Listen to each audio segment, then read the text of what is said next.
আজকের ভিডিওটা শুরুই করছি বিকাল থেকে। বিকালে একটু হাঁটতে গিয়েছিলাম নুরাহানকে নিয়ে। অ্যাজ আই সেইড বিফোর যে নুরাহানকে নিয়ে আমি মাঝে মাঝে একটু হাঁটার চেষ্টা করি, সবসময় কিন্তু এভাবে পারি না, তারপরেও চেষ্টা করি। আর আজকে বের হওয়ার একটাই রিজন ছিল, সেটা হচ্ছে বাজার করতে হবে আমাকে।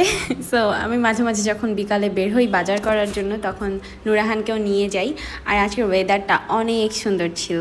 রাত বাজে 9:30, তখন আমি গিয়েছি রান্না করতে। কি যে ভাই মাথার মধ্যে কি যে আসে মাঝে মাঝে, যে হ্যাঁ এখন রান্না করতে হবে। রাত এখন বাজে 9:30। আমি লাউ দিয়ে চিংড়ি রান্না করেছি, পার্শে মাছ রান্না করেছি, তার সাথে লাউয়ের খোসা দিয়ে চিংড়ি মাছ দিয়ে ভর্তাও করেছি।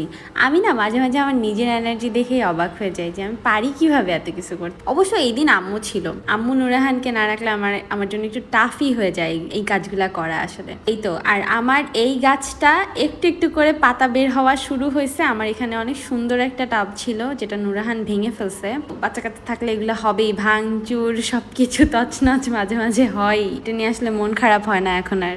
আবারও কিন্তু এটা একটা জোড়াতালি মার্কা ভিডিও হতে চলেছে। আমি জানি না কতদিনের ভিডিও এখানে আমি একসাথে আপলোড করতেছি। বেসিক্যালি বের হয়েছিলাম, নুরাহানের টিকা ডেট ছিল, বাট আমরা টিকা দেওয়ার পর ওখান থেকে চলে গিয়েছিলাম রাজলক্ষ্মীতে। রাজলক্ষ্মীর এই উপরের ভ্যানের আইটেমগুলো না আমার কাছে বেশ ভাল লাগে, আমার কাছে কিউট লাগে আর কি। ওখান থেকে চলে গেলাম কুপার্সে। নুরাহান মাঝে মাঝে একটু কেক খায়, তো আমি চেষ্টা করি কুপার্স থেকে নেওয়ার। কুপার্সের প্লেন কেকটা আমার কাছে ভালো লাগে আর কি। আসার সময় এই কাশফুলগুলো দেখছিলাম, তখনও না এত বেশি হয়ে পারে নাই কাশফুল, তারপরও অনেক ছিল।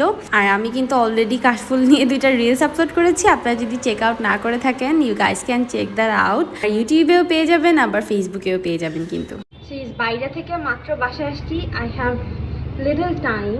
আমার একটা পার্সেল আসছে দারাজ থেকে, এই জিনিসটা একটু শেয়ার করবো আপনাদের সাথে। সো আমি এটা জাস্ট একটা রিভিউ শেয়ার করবো, বিকজ আমি এই জিনিসটা এটা হচ্ছে মোমো, আর আমরা যেটা খাই যেটা বলে কুলি পিঠা বানানোর ছাঁচ। ওকে, সো আমি বেসিক্যালি এটা দিয়ে পিঠাই বানিয়েছি। ফার্স্টে এটাতে হচ্ছে ডোটা দিয়ে দেন এটা দিয়ে চাপ দিলে হয়ে যায়, খুবই সিম্পল। তো আমি এটা একটা অনলাইন পেজ থেকে নিয়েছিলাম। এটা প্রাইসটা আমি পরে বলতেছি। এটার কোয়ালিটিটা খুবই সুন্দর। বাট আমি দারাজে দেখেছি আরেকটা, আমি দারাজ থেকে একটা অর্ডার করেছিলাম, তো ওটা আজকে আসলো। তো এটা আমি একটু খুলে দেখি, এটা যদি সেম টু সেম হয় তাহলে কি আর বলার আছে। আমি খুবই ডিসঅ্যাপয়েন্টেড হব যে আমি আমার জিনিসটা এত টাকা দিয়ে কিনছিলাম। আই মাস্ট সে যে হচ্ছে কোয়ালিটির মধ্যে লাইক 19-20 পার্থক্য, দ্যাটস ইট, আর কিচ্ছু না। এইটাতে হচ্ছে একটু ম্যাট ফিনিশিং অ্যান্ড এটাতে একটু ঝালাই টালাই করা, আর এটা হচ্ছে একটুখানি আমার কাছে মনে হচ্ছে যে হালকা একটু গ্লসি ভাব আছে, দ্যাটস ইট। সো গেস করেন আমি এটা দারাজ থেকে নিয়েছি। অনলি আমার ডেলিভারি চার্জ সহ 200 টাকা পড়ছে। আর এটা আমি একটা অনলাইন পেজ থেকে নিয়েছি 730 টাকা দিয়ে। লাইক ডেলিভারি চার্জ 80 টাকা ছিল মাঝখানে। সো মানে এটা মানা যায়, এটা সহ্য করা যায় ভাই। আমি যে এত তাড়াহুড়ার মধ্যেও এই ভিডিওটা করে দিলাম। So this is the difference. কোনো ডিফারেন্সই পাচ্ছি না আমি। অ্যান্ড আমার 500 টাকা নষ্ট হয়েছে। So yeah, that's it. আসলে এত খারাপ কিছু না। Thank you. জোড়াতালি ভিডিওর সেকেন্ড দিন এটা। আম্মুকে নিয়ে আজকে যাব রাজলক্ষ্মীতে, কারণ আম্মু আসার পর থেকে ওভাবে রাজলক্ষ্মীর ওইদিকে নিয়ে যাওয়া হয়নি, কোনো কেনাকাটাও সে করতে পারে নাই। সো ইয়াস, আম্মুকে আজকে নিয়ে যাচ্ছি রাজলক্ষ্মীর দিকে। সো কেনাকাটা করে ওইখানে তো ভিডিও আমি কোনো কিছু করতেই পারিনি, এতই লোডেড ছিলাম। তারপর আমরা চলে গিয়েছিলাম খানাজে। আসার সময় মনে করলাম যে আম্মুকে নিয়ে কোথাও একটু বসি, বাট বসা আর হয় নাই। জাস্ট যে কোনো রকমে একটু অর্ডার করে খাবার নিয়ে বাসায় চলে আসবো, এটাই প্ল্যান। বাচ্চা কাচ্চা হয়ে গেলে বাসায় রেখে গেলে যেটা হয় আর কি, যেটা ফেস করতে হয় আর কি।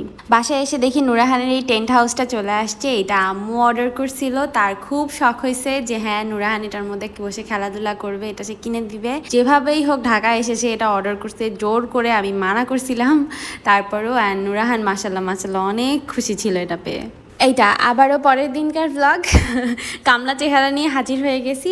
আজকে যাচ্ছি বাজার করতে। ইয়াস, ফ্রাইডে ছিল, অ্যান্ড ফ্রাইডেতে এরকম সকালবেলা হচ্ছে বাজার করার রুলস হচ্ছে আমার আর নিলয়ের। আশায় যখন কেউ থাকে না তখন নিলয় একা একা যায়, যেহেতু আম্মু ছিল আমি বাবুকে রেখে আমিও একটু গেলাম। তো যাওয়ার সময় এই লজ্জাপতি গাছগুলো দেখতেছিলাম, দেখেন আর ছোটবেলায় এগুলো খুব দেখা যেত, আর আমি এখানে আসার পর কয়েকটা দেখতে পাচ্ছি যে প্রায় দেখি আর কি, চোখের সামনে পড়ে। আর ছোটবেলায় তো এরকম বাজারে তো যাওয়া হতোই না, বিয়ের আগেও যাওয়া হতো না, আর বিয়ের পরও যাওয়া হয় নাই, আসলে সংসার শুরুর পর থেকে যাওয়া হচ্ছে কিছুটা। আগে জানতাম না কোন মাছের কত দাম, পেঁয়াজের কত দাম, রসুনের কত দাম, বাট এখন জানি আসলে, এখন এগুলো রিয়েলাইজ করি। অ্যান্ড যখন এগুলো দেখি যে হ্যাঁ পেঁয়াজের দাম 100 টাকার উপরে, তখন মাথায় হাত পড়ে যায়। তো এই ব্যালেন্সিংগুলো আমার দ্বারাই হচ্ছে আলহামদুলিল্লাহ। এগুলোর জন্য মাঝে মাঝে নিজেকে প্রাউড লাগে, ভাই আমি কত কিছু করি। বিকালে এই যে চিকেন উইংস ফ্রাই করতেছিলাম, যেটা কিনা আমার একদমই নিজের রেসিপি, নিজের বানানো। এটা আমাদের বাসার সবাই অনেক বেশি পছন্দ করে আলহামদুলিল্লাহ। আমি যে রান্নাও একটু একটু পারি ভাই, আপনারা কি বুঝেন কিছু।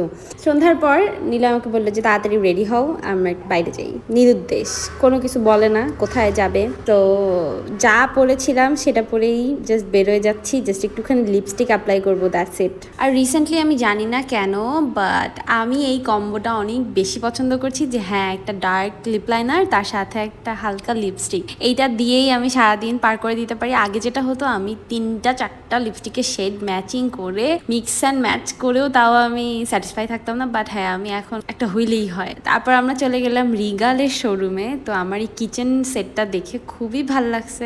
আমি এরকম একটা হাতিলেও দেখেছিলাম, সেটা অনেক সুন্দর ছিল, এটাও অনেক সুন্দর। সব মেয়েদের ড্রিম থাকে না একটা সুন্দর কিচেন হবে, দেখে পছন্দ হচ্ছিল। বাট হ্যাঁ আমি জানি আমি জীবনে কোনোদিনও রিগাল থেকে কিছু কিনবো না। আমি অ্যাকচুয়ালি ফার্নিচার দেখতে যাইনি, আমি গিয়েছিলাম বেস্ট বাই থেকে টুকিটাকি জিনিসপত্র কিনতে। আমার বেস্ট বাই বেশ ভালো লাগে।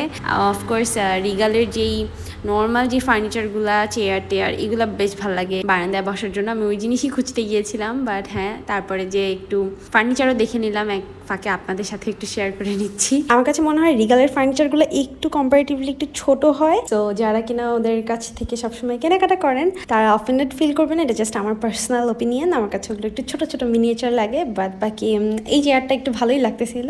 তাছাড়া আমার এত বেশি একটা টানে না আর কি। রাতের বেলা খাওয়া দাওয়ার পর আমরা মনে করলাম যে একটু বাইরে যাই, নুরাহানকে নিয়ে একটু হাঁটাহাঁটি করে আসি। তো এই টাইমটাতে সে একটু ভালোই মজা করতেছিল, মাশাল্লাহ মাশাল্লাহ। আজকে এখানে আল্লাহ হাফেজ বলতেছি সবাইকে, সবাই ভালো থাকবেন, আমাদের জন্য দোয়া করবেন, টাটা বাবাই। অ্যান্ড আমার বাচ্চাটার জন্য একটু বেশি বেশি করে দোয়া করে দিবেন আপনারা সবাই মিলে। So thanks for watching, tata বাবাই।